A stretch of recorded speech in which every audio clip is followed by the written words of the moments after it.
Saya berada di Singapura dan dari negara ini menyampaikan inspirasi untuk keluarga Indonesia bahagia. Selamat berjumpa dalam serial Inspirasi Menjadi Seorang Suami. Nah, menikah baik suami atau istri itu punya pengharapan akan hidup bersama, saling mencintai, dan cinta itu percaya ya. Nggak ada tuh cemburu tanda cinta, cemburu ya tanda tidak percaya. Ketika hidup bersama dalam pernikahan bisa saling mempercayai, saling memberikan penghormatan, penghargaan, tentu itu menjadi kehidupan yang dirindukan. Tapi gimana jika kita sendiri sebagai seorang suami terpancing oleh keadaan lalu menjadi pencemburuan gitu ya. Ya gimana nggak cemburu, dia bergaulnya akrab sama orang lain, dia sering pulang malam, dia itu waduh kayak anak SMA aja, reuni pergi sana sama temennya, nggak ngurusin suami. Ya memang akan ada banyak alasan atau kita akan punya alasan untuk kita bersikap cemburu. Tapi apakah cemburu itu membangun pernikahan atau kita bisa bersikap lebih bijaksana menangani rasa cemburu ini untuk membangun pernikahan yang kuat? Saya punya nasihat untuk mengatasi cemburu ini secara bijaksana. Misalnya, wah istri kita ini dekat sama orang yang baik, nah kenapa kita nggak lebih baik lagi? Wah dia dekat sama temannya yang ramah, kenapa kita nggak bertumbuh menjadi pribadi yang lebih ramah? Jadi menggunakan rasa cemburu untuk mendorong, memotivasi kita untuk menjadi kepribadian pribadi suami yang lebih baik lagi.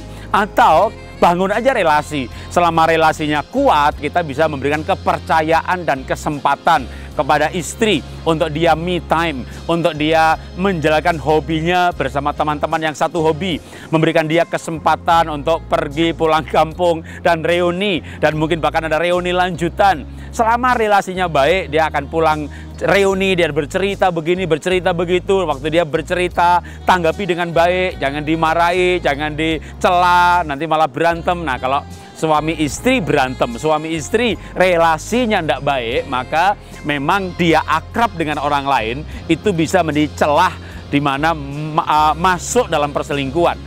Tetapi ketika relasi suami istri itu baik, maka sebenarnya kita tidak perlu cemburu karena memang kita terbuka, kita akrab, kita saling mencintai, bahkan juga sering bercinta. Maka kita bisa membunuh rasa cemburu. Kalau toh itu muncul, kita gunakan sebagai motivasi untuk kita membangun relasi yang lebih kuat lagi. Memang ada yang mengatakan cemburu itu tanda cinta. Tapi kalau firman Tuhan berkata di Alkitab ditulis bahwa kasih itu percaya segala sesuatu. Jadi kalau cemburu ya berarti tanda tidak percaya atau tanda tidak mengasihi. Maka yang perlu dibangun adalah bagaimana kita membangun saling percaya. Maka nanti cemburunya hilang sendiri. Nah gimana kita bisa membangun saling percaya? Maka mulai dengan diri sendiri. Kita jangan menjadi orang yang merahasiakan, yang tertutup. Kita bercerita, kalau kita terbuka, maka pasangan kita percaya dengan kita. Saya terbuka dengan istri saya, kalau ada bisnis untung berapa, kalau ada transaksi, karena saya kadang menjadi perantara untuk menjual ini dan itu, properti, dapat komisi berapa, saya terbuka. Waktu saya kerja di perusahaan orang lain dan saya mendapat gaji, ya gaji berapa ya terbuka. Ngasih uang adik, ngasih ibu, ya terbuka. Nah, dalam keterbukaan maka muncul kepercayaan. Kalau kita terbuka, nanti pasangan kita, sekalipun dia punya temperamen dasar, kecenderungan perilaku yang cenderung untuk diam, cenderung untuk tertutup. Tapi karena dia dicintai, dia merasa aman untuk terbuka. Waktu dia mulai terbuka, kita makin percaya. Maka akhirnya suami istri hidup saling mempercayai. Nah, ketika saling mempercayai ini tumbuh semakin kuat, maka yang namanya cemburu tiba-tiba tidak pernah lagi. Walaupun kegiatannya berjalan terus seperti reuni, pergi sama temennya, makan malam dan sebagainya, kita nggak ada cemburu. Kenapa? Karena kita saling mempercayai. Mari kita hidup bersama dalam pernikahan. Memang tidak mudah, tapi kalau kita mau belajar, kita bisa menjadi istri yang lebih baik lagi, kita juga bisa menjadi suami yang lebih baik lagi. Inilah inspirasi yang saya sampaikan dari Singapura untuk keluarga Indonesia bahagia.